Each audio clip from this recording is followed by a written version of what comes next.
this week in our gospel reading, it's centered around the shared meal.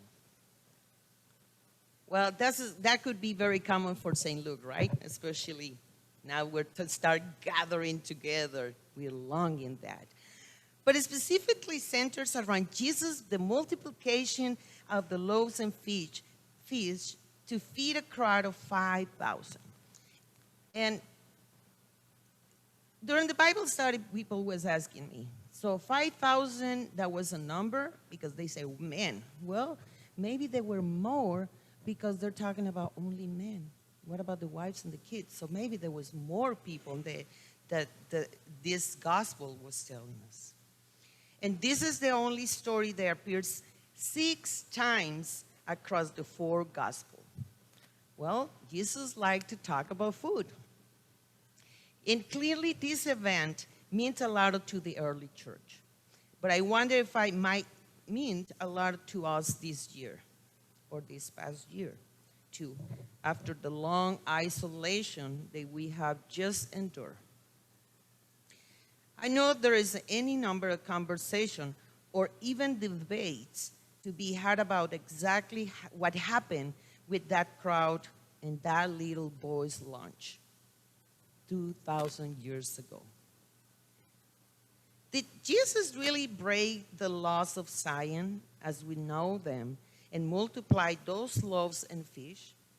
Or was the actual miracle the opening the hearts and the channeling of the generosity, such that the 5,000 people decide to share their precious food through their encounter with Jesus?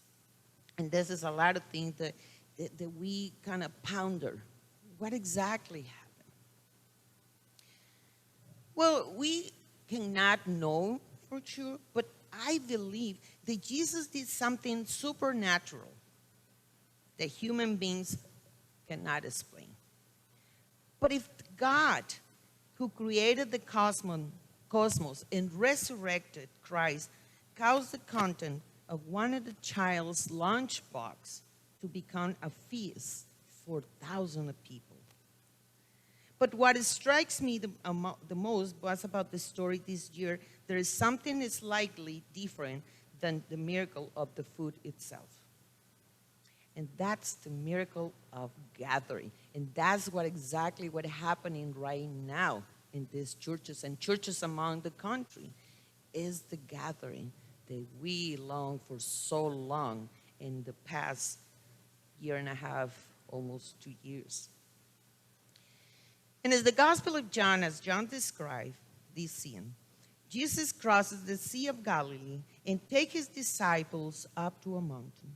Immediately, he noticed a large crowd following them, a crowd filled with hope, need, want, and hunger.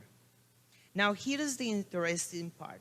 Jesus' first thought when he sees the throngs of people approaching is, how might I create conditions where they can remain together instead of being gathered? What can I do?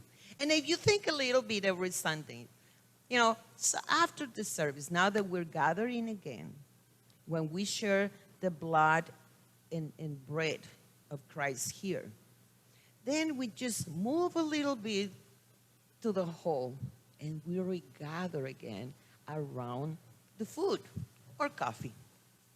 So that's what Jesus was thinking in that moment. How I can keep these people gathered together. How I can keep them gathered and nourish a relationship between each other. We know from the other Gospels accounts that the disciples didn't share this wavelength with Jesus. In the version of the Gospel of Mark, they object to their teacher's desire and say, this is a deserted place, and the hour is now very late. Send them away so they may go into the surrounding country and villages and buy something for themselves. I was a little selfish from there to say that. Well, let them go. They can feed themselves and then come. Oh, I wonder how Jesus was feeling at that moment. What do you mean? Scattered people. In other words, the disciples' instinct is to scatter the people, to send them off to fend themselves.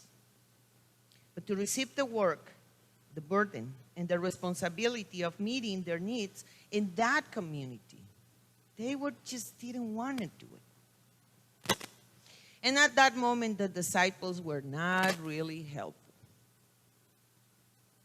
Jesus was asking Philip, how they are to buy enough bread for these people? And all Philip says is that even a worker's wage for a year, there will not be enough to pay for such a picnic. Oh, I can imagine Philip being just like that, Jesus. But Andrew came and did a little better. He brings forward a boy with 5 barley loaves and 2 fish. And then dismisses this food as too little for too many. You can imagine that little boy came with his lunch and offered it. And so that story is telling us the innocent creature, children of God, is able to give his own lunch to feed everyone. But Jesus refuses to be deterred. The crowd is told to sit down. And Jesus takes the boy's gift and gives thanks for it and distributes it. Somehow it is enough for everyone and produces more left over than anyone wants to take home. That's a miracle. But maybe after the past year, we are in an excellent position to appreciate Jesus' vision. We too have been scattered. We have been separate, scattered, isolated. We have known the loneliness of the empty table, the unused guest room, the locked-up church buildings, and the fast from Eucharistic. That's why we all gather here at the Lord's table. But we have discovered anew how scattered and life-giving is to gather and how much we ache when we are denied the means to do so.